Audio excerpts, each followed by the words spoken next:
3.5 ఫీట్ల హైట్ ఉంది. 3 ఖాతాలు ఆల్రెడీ వచ్చేసింది. చూడండి, ఆల్రెడీ మీకు చూపించాను కదా, రెడ్ మొదటి వచ్చిన ఖాతా, మళ్ళీ గ్రీన్ ఒకటి వచ్చింది, 3వ పూత కనిపిస్తుంది.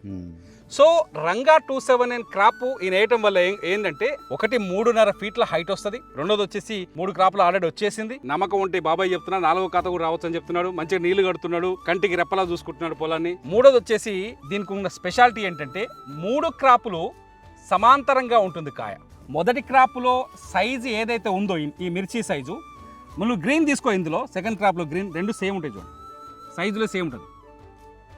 ఇది స్పష్టంగా ఇక్కడ మీకు ఒక గ్రీన్ అండ్ రెడ్ చిల్లీ పైకి వచ్చినాక కూడా ఈ పిందె, ఇదంతా పిందె దశలో ఉంది. పిందె ఈ స్థాయిలో ఉందండి, ఒకసారి చూడండి, 3 పిందెలు చూపిస్తాను. పిందెనే ఈ స్థాయిలో ఉందంటే నీకు ఇది పెరిగేసరికి ఇంకా పెద్ద వస్తుంది కదా, దీని సైజు వస్తుంది, బరాబర్ వస్తుంది.